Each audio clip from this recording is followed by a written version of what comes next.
tarde a todos, muito obrigada.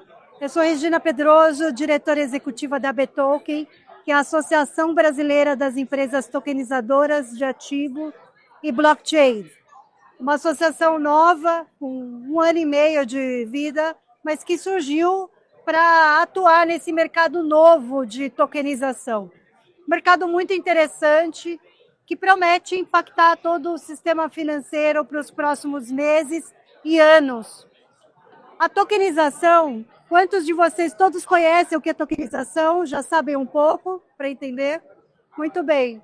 A tokenização, ela está num momento especial de mercado onde ela está ganhando escala.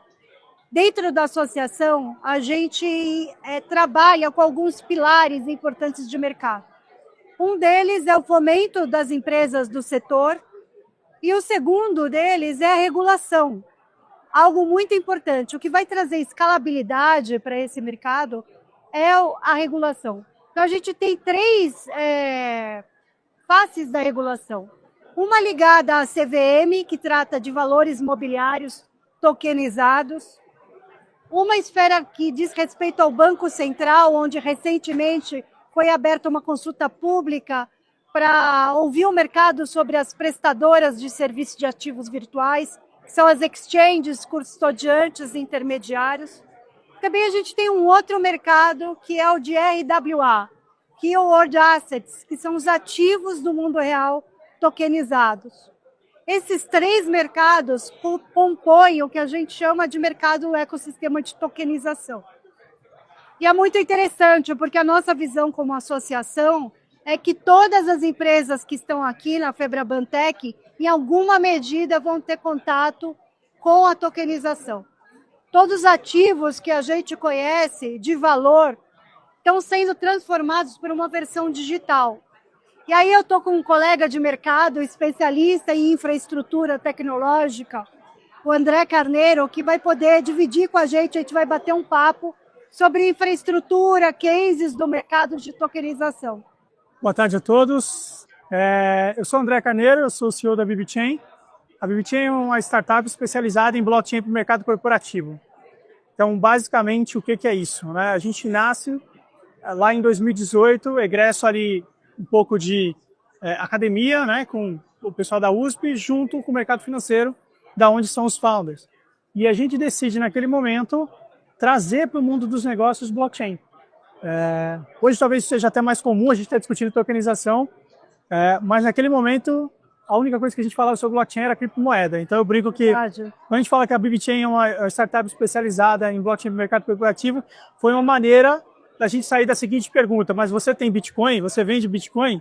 Então a gente saiu dessa história e a gente está aí nos últimos 5, 6 anos ajudando as empresas a entenderem o mercado, entenderem de tokenização e trazer casos de reais, né? Acho que uma característica muito forte que a própria BBChain tem no seu DNA é sempre estar entregando cases no mercado. A gente vai ter a chance aqui de conversar sobre alguns cases que a gente vem trabalhando, cases de mercado. A gente estava aqui meio que o microfone ainda aberto, discutindo agro, discutindo qual case que a gente traz aqui, mas vai ser bacana conversar com vocês e trazer um pouco do que a gente está acontecendo, do que está acontecendo no mercado financeiro. A gente está, eu diria que até a cabeça em termos de projetos nesse segmento, mas a gente acredita ainda um pouco do que você trouxe, que são os real world assets. Tem espaço para muita coisa, né? A gente ainda vê bastante espaço em agro, a gente ainda acha o mercado de energia extremamente tímido. Agro, energia estão extremamente tímidos nesse segmento, e a gente vê o mercado financeiro já despontando. Até aí nada de anormal, né? Que é o normal do mercado financeiro, ele está à frente tecnologicamente, e a gente vai trazer aqui alguns cases para vocês. É isso aí, André. A tokenização, ela afeta o mercado de várias formas, otimizando processos. Todos os processos que a gente conhece, tradicionais, processos operacionais, são condensados em códigos, codificados e escritos dentro do token. Ali vocês devem ouvir a palavra contratos inteligentes. Nada mais é que são códigos auto-executáveis de regras de operação do mercado. Qual que é o resultado final de tudo isso? Eficiência, redução de custo e uma melhor performance no setor financeiro como um todo. Um outro aspecto que vale a pena destacar em tokenização de mercado financeiro são as promessas da tokenização. E uma delas é crédito, geração de mais oportunidades de crédito e democratização das oportunidades de investimento. E aí eu devolvo para você, André.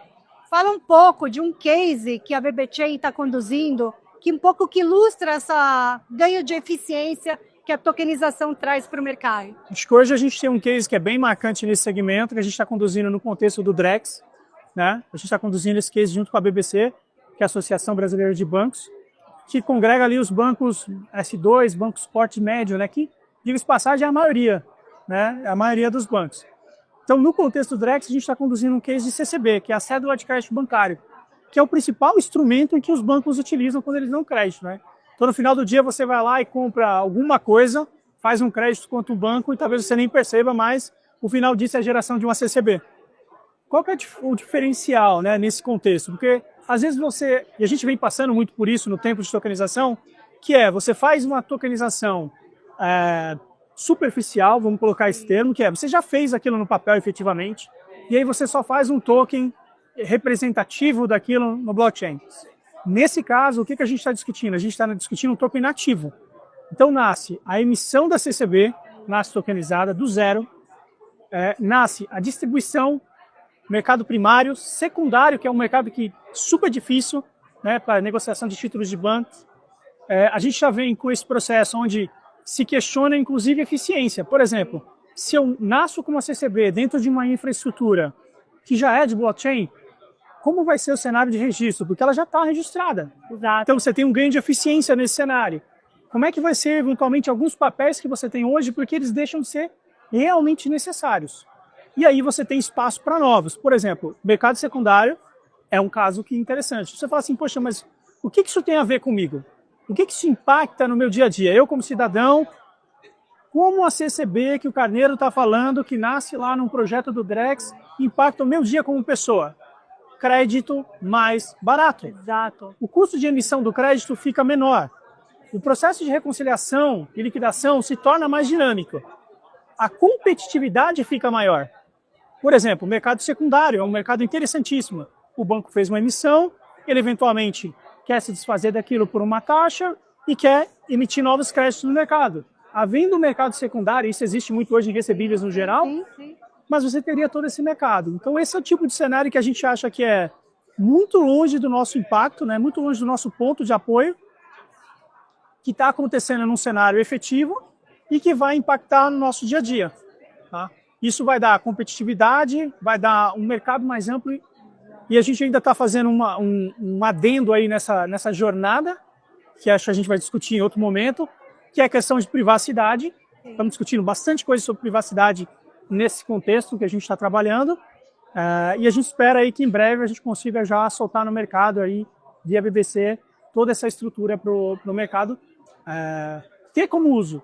E talvez você não perceba isso no seu dia a dia. Eu costumo fazer uma boa analogia que a gente brinca como blockchain para humanos, que se tudo der certo você não deveria perceber, deveria ser como a luz. Ninguém aqui está preocupado em corrente alternada e contínua, mas está todo mundo usando energia elétrica. Então, se a gente fizer o nosso trabalho minimamente correto, eu espero que a tokenização em alguns anos seja algo que você simplesmente está tokenizado e você nem percebeu aquilo, porque isso já se tornou natural no seu dia a dia. Acho que no caso do mercado financeiro. Não, excelente. O caso da cédula de crédito bancário tokenizado é um dos principais casos de mercado. Antecipação de recebíveis, na prática, é um dos principais casos que gera impacto para pequenas e médias empresas. Sim. A questão de acesso ao crédito, não só na área de empresarial, mas aí a gente tem algumas visões de futuro que a gente consiga trazer a tokenização, por exemplo, para a área imobiliária. E uma outra área de alto impacto da tokenização é a área de commodities, de agro, onde as safras são convertidas em tokens e viram uma espécie de moeda que se transaciona no mercado. E para o produtor rural, assim como os proprietários de imóveis, as vantagens são inegáveis. Agora, blockchain e tokenização vai além de tudo isso. Tem um ganho secundário, André, que é muito importante, que é a rastreabilidade. Sim. E a transparência. E a BB Chain também tem um case que ilustra o que eu vou falar, que é você escrever nesse livro diário, né? Blockchain é popularmente conhecido como um livro diário, e eu tenho uma particularidade da minha história, eu sou uma ex-dona de cartório. Então, imagina, é um registro muito fiel ao que acontece aos livros de registro escriturais do mercado financeiro e dos cartórios.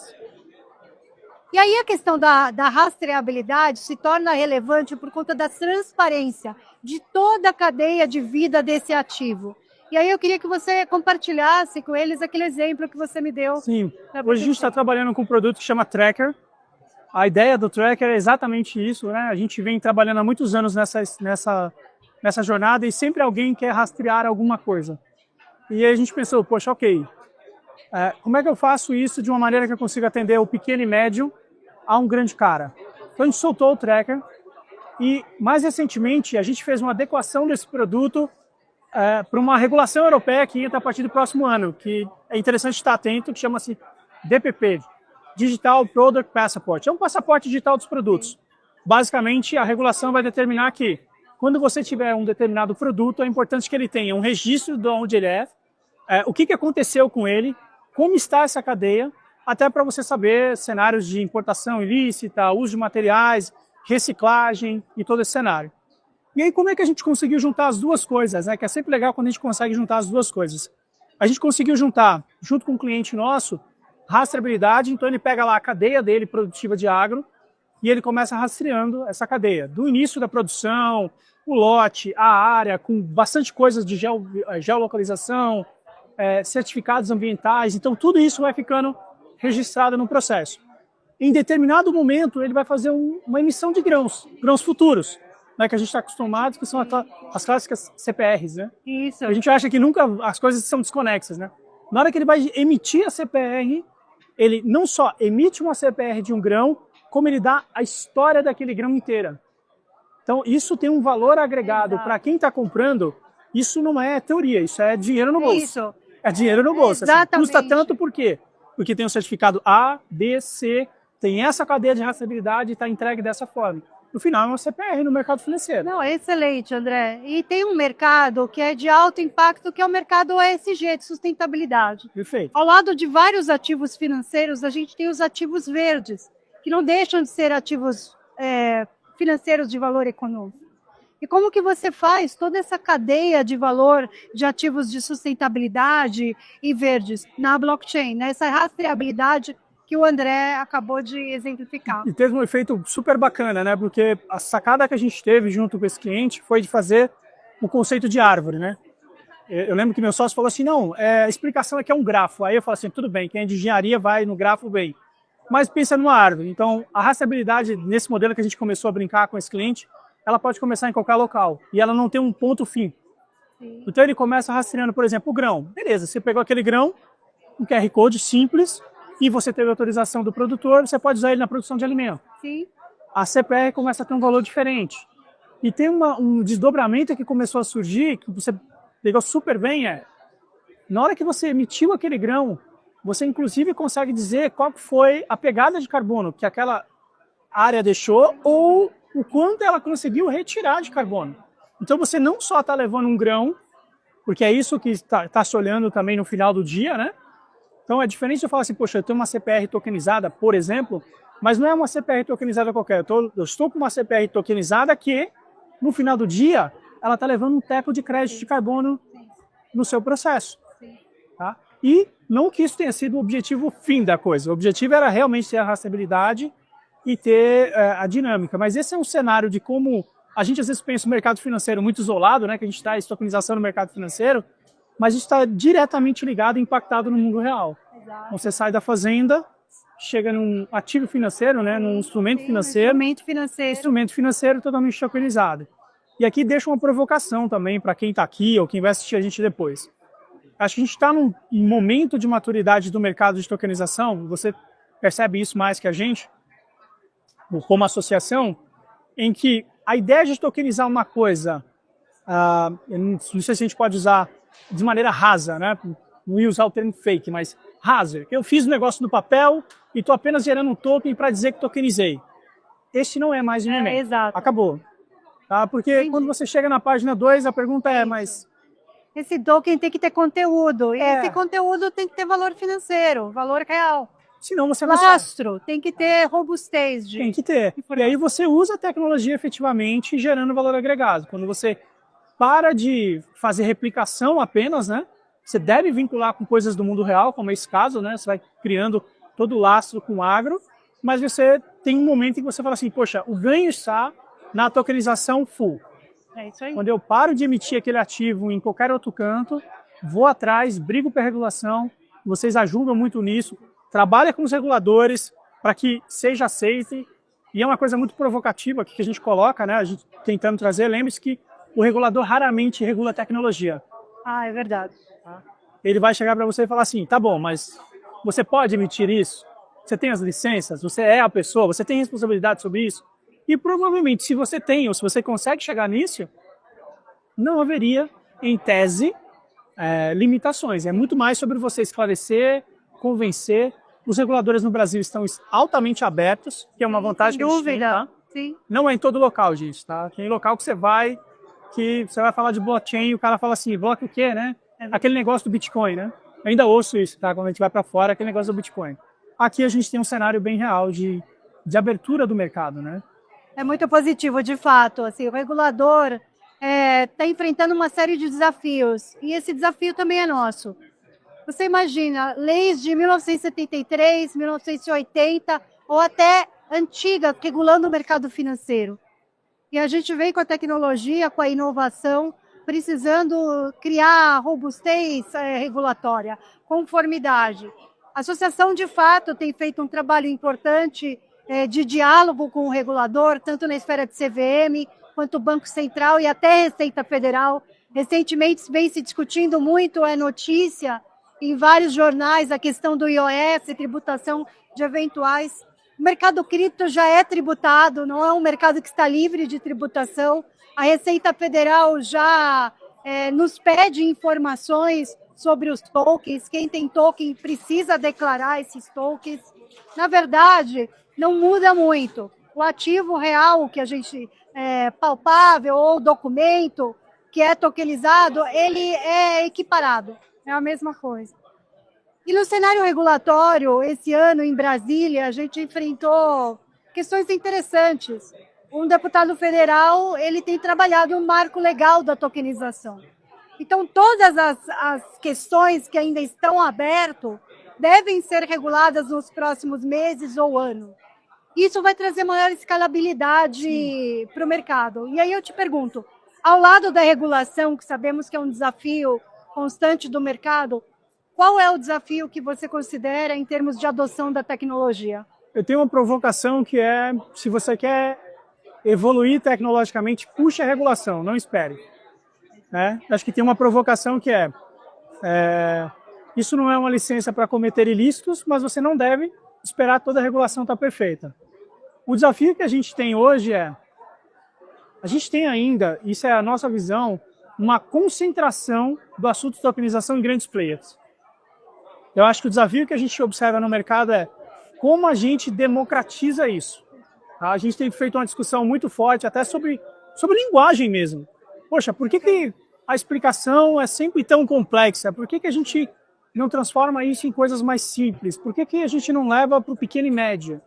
Como é que a gente consegue fazer esse cara escalar? E aí, André, você sabe que interessante. Eu vi muita gente pegou Uber para vir para cá, e nessa jornada para chegar na Febrabantec, longa, né, de tempo, surgiu o assunto: o que vocês fazem? E eu falei assim, eu trabalho no mercado cripto, que é de mais fácil entender, não é diferente, né? Mas a gente acabou falando, trabalha com cripto. Ele falou, nossa, esses dias eu comprei Solana, Ethereum. E eu falei, é mesmo? Aí eu queria saber mais. Eu falei, mas como? Aí ele abriu o aplicativo, ele mudou do Waze para o Binance. Ou seja, o Uber já estava comprando cripto. E a gente ainda achando, né? Isso. E o próximo passo dele, eu já posso dizer para vocês, porque isso é real. Ele hoje está comprando moeda. E ele acompanha, eu achei ele super bem atualizado, super com educação financeira, algo excelente na mente dele. E aí, qual que é o próximo passo dele? Comprar um token. Um token de ativo financeiro, um token de agro, um token de imobiliário. O investimento, que antes é algo distante de muitos, está chegando próximo do cidadão. E aí tem um outro tema, antes da gente encerrar, que eu queria também dividir com vocês. Tem se discutido, André, o uso de stablecoins no mercado financeiro para facilitação da tokenização. A stablecoin não é só para remessa ou pagamentos transfronteiriços internacionais. A stablecoin pode ser usada como infraestrutura por detrás de um pagamento dentro de uma plataforma tokenizada. Sim, eu acho que faz muito sentido, né? A gente tem aí iniciativas governamentais, que é o BREX, que a gente espera que continue e ande e breve esteja aí disponível, mas ao mesmo tempo a provocação que a gente fez, a gente não pode ficar esperando, né, apenas os reguladores que estão juntos, mas stablecoin é uma ótima saída. Por quê? Ok, você trabalha com stablecoins, trabalha com alternativas, de certa forma isso provoca o mercado, né? Assim, olha, vamos lá, o mercado está andando. Tem uma provocação também ímpar, né? Não é algo que precisa ser provado que funciona, né? Você tem stablecoins rodando há alguns anos, tá? Tanto quanto moedas aí de alguns países pequenos. Você tem isso rodando já há algum tempo. E aqui tem um ponto que agora, assim, talvez a preocupação que a gente tem, que acho que a regulação tem que andar, ao todo mundo entrar com stablecoin, a gente corre um risco de stable memes, eu vou chamar desse nome, né, para não dar outro termo em inglês. Mas a gente tem algumas preocupações nesse cenário. Mas é uma alternativa tecnológica viável, razoável e, pasmem, não é complexo e não demora tanto tempo para colocar no ar. A gente tem um case que a gente trouxe aqui já algumas vezes, que agora vai acontecer o segundo ano, literalmente o segundo ano. É o segundo ano de um grupo escolar que a gente tem como cliente, está utilizando uma carteira digital com uma wallet para os seus eventos dentro da escola. Então a criança tem uma wallet mesmo. Agora com a proibição do celular, eles usam um wearable, né, que é um reloginho lá que a criança paga com o negócio, ou seja, a criança já tem isso, a criança já tem token. Então ela compra token na Minha filha, ela tem token há muito tempo, desde o Roblox. O Roblox não deixa de ser token. É isso. É isso, é muito simples. E agora a gente tem uma provocação que foi, no ano passado eles fizeram e agora eles fizeram de novo. Eles pegam um evento com X mil, 4 escolas, X mil pessoas, e eles arrancam completamente o dinheiro da escola e começam a utilizar só as carteiras. Só digital. É o token, rodando lá para cá, ele cria ali temporariamente uma moeda só para aquele evento. Essa moeda roda naquele momento do evento. Terminou, ele queima, devolve os PIX para as carteiras que terminaram, que sobraram dinheiro, a um custo infinitamente baixo, com exatamente 3 semanas de desenvolvimento. É isso aí. É isso. E oportunidades desse mercado, que é algo importante para todos. Oportunidade para quem está trabalhando no mercado, de entender melhor esse tema e ajudar a empresa ou sua equipe, seu departamento nessa transformação digital. E para quem é líder e não começou a trabalhar com o tema, iniciar. Porque é muito interessante, a velocidade da inovação ela está cada vez maior.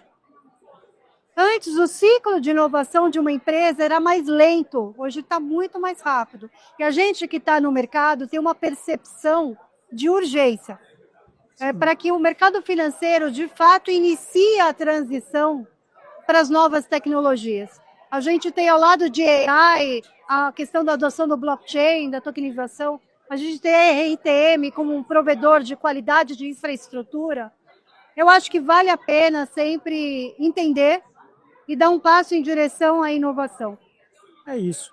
A gente está aqui no stand da RTM, acho que é legal você procurar o pessoal. Se você tem um case de blockchain, alguma coisa que você está a fim de rodar, a RTM fornece um serviço de blockchain como serviço. Sim. Então você consegue rodar uma infraestrutura inteira de blockchain ligada ao mercado financeiro. Então, basicamente, a RTM é o hub do mercado financeiro, está ligado em todo o mercado financeiro. Então, ao invés de você ter que começar do zero, né, é bem melhor você começar com uma infraestrutura pronta. E começar com segurança. Algo que é muito importante é tomada de decisão no sentido da escolha da infraestrutura adequada. E trabalhar com empresas com reputação, com infraestruturas sólidas, regras de compliance é um passo essencial para a proteção de dados, cybersecurity, tudo que envolve o mercado e a inovação. Acho que é isso, pessoal. Deixamos o tempo perdido no tempo. Excelente, obrigada. Foi ótimo. Obrigada a todos. Obrigado, pessoal. Valeu, obrigado.